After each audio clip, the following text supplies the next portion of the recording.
ओम नमः शिवाय। राधे राधे।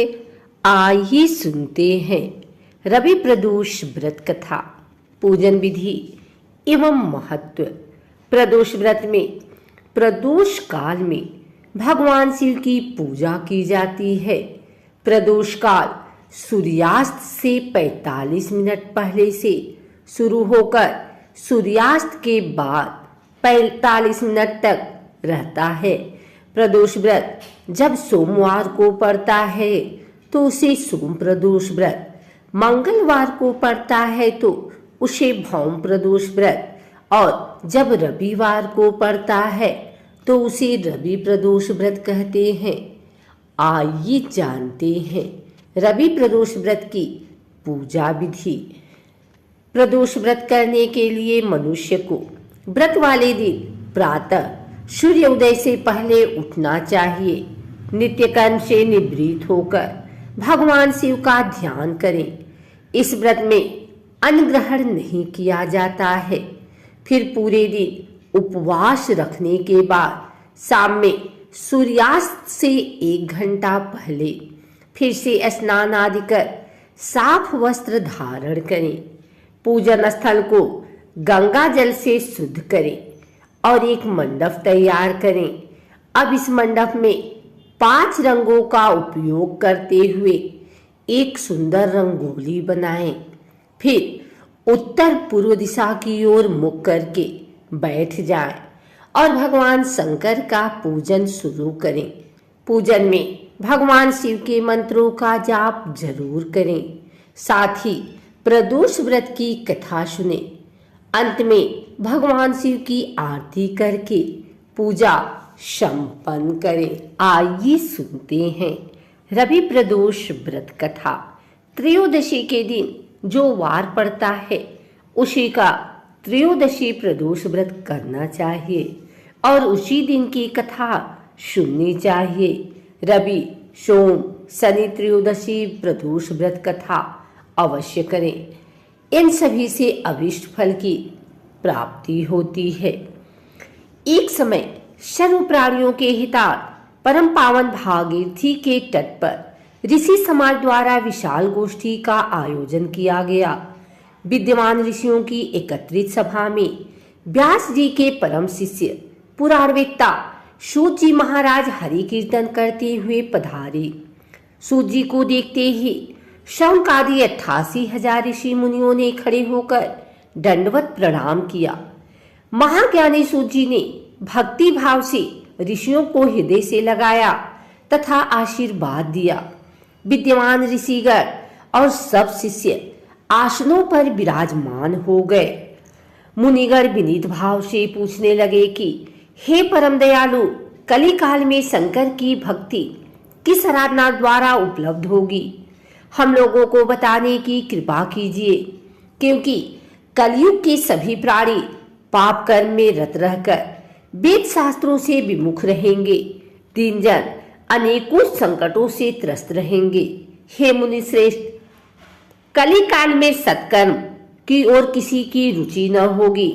जब पुण्य क्षीण हो जाएंगे तो मनुष्य की बुद्धि असत कर्मों की ओर खुद ब खुद प्रेरित होगी, जिससे दुर्विचारी पुरुष वन सहित समाप्त हो जाएंगे। इस अखिल भूमंडल पर जो मनुष्य ज्ञानी होकर ज्ञान की शिक्षा नहीं देता, उस पर परमपिता परमेश्वर कभी प्रसन्न नहीं होते हैं। हे महामुनि, ऐसा कौन सा उत्तम व्रत है जिससे मनवांछित फल की प्राप्ति होती है? आप कृपा कर बतलाइए। ऐसा सुनकर दयालु हृदय श्री सूत जी कहने लगे कि हे श्रेष्ठ मुनियों तथा सौनक जी, आप धन्यवाद के पात्र हैं। आपके विचार सराहनीय एवं प्रशंसनीय हैं। आप वैष्णव अग्रगण्य हैं, क्योंकि आपके हृदय में सदा परहित की भावना रहती है। इसलिए हे सौनक, शौनकादि ऋषियों, सुना, मैं उस व्रत को तुमसे कहता हूँ जिसके करने से सब पाप नष्ट हो जाते हैं। धन वृद्धि कारक, दुख विनाशक, सुख प्राप्त कराने वाला, संतान देने वाला, मनवांछित फल प्राप्ति कराने वाला, यह व्रत तुमको सुनाता हूँ, जो किसी समय भगवान शंकर ने सती जी को सुनाया था और उनसे प्राप्त यह परम श्रेष्ठ उपदेश मेरे पूज्य गुरु जी ने मुझे सुनाया था, जिसे आपको समय पाकर शुभ बेला में मैं सुनाता हूँ।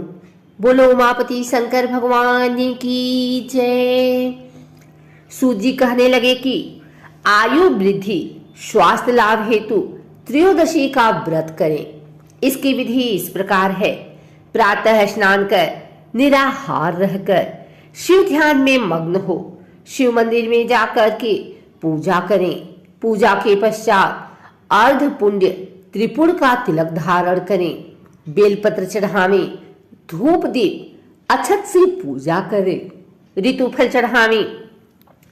ओम नमः शिवाय मंत्र का रुद्राक्ष की माला से जप करें। ब्राह्मण को भोजन कराकर सामर्थ्य अनुसार दक्षिणा दें। सत्य भाषण करना परम आवश्यक है। हवन आहुति भी देनी चाहिए। इसके बाद मौन व्रत धारण करें। व्रती ओम ह्रीम क्लीम नमः शिवाय स्वाहा मंत्र का आहुति दें।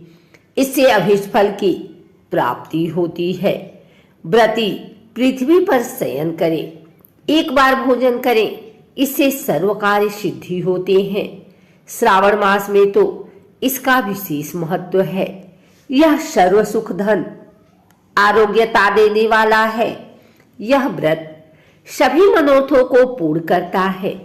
हे ऋषिवरों, यह प्रदोष व्रत जो मैंने आपको बताया, किसी समय शंकर जी ने सती जी को और वेद व्यास मुनि ने मुझको सुनाया था। शौनकादि ऋषि बोले, हे पूज्यवर महामते, आपने यह व्रत परम गोपनीय मंगलप्रद कष्ट निवारक बतलाया है।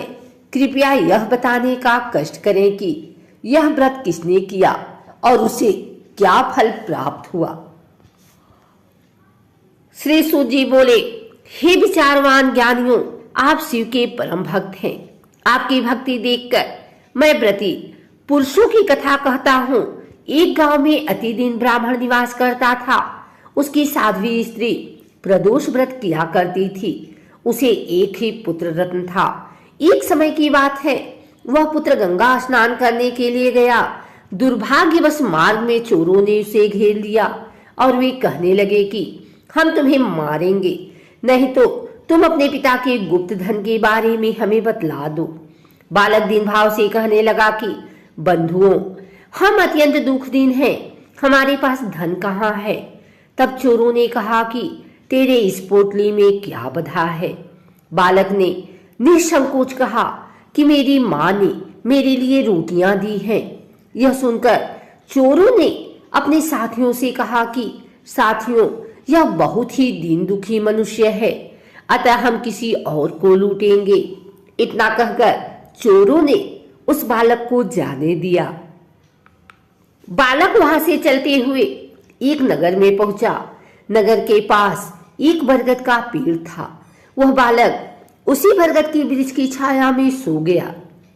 उसी समय उस नगर के सिपाही चोरों को खोजते हुए उस बरगद के वृक्ष के पास पहुंचे और बालक को चोर समझकर बंदी बना राजा के पास ले गए। राजा ने उसे कारावास में बंद करने का आदेश दिया। उधर बालक की माँ भगवान शंकर जी का प्रदोष व्रत कर रही थी। उसी रात राजा को स्वप्न हुआ कि यह बालक चोर नहीं है, प्रातः काल ही छोड़ दो, नहीं तो आपका राज्य वैभव सब नष्ट हो जाएगा। रात्रि समाप्त होने पर राजा ने उस बालक से सारा वृतांत पूछा। बालक ने सारा वृतांत राजा को सुना दिया। बालक की बात सुनकर राजा ने सिपाही भेजकर बालक के माता पिता को पकड़वाकर बुला लिया। राजा ने जब उन्हें भयभीत देखा तो कहा कि तुम भय मत करो, तुम्हारा बालक निर्दोष है। हम तुम्हारी दरिद्रता देखकर 5 गांव तुमको दान में देते हैं। शिव की दया से ब्राह्मण परिवार अब आनंद में रहने लगा। इस प्रकार जो कोई इस व्रत को करता है उसे आनंद प्राप्त होता है।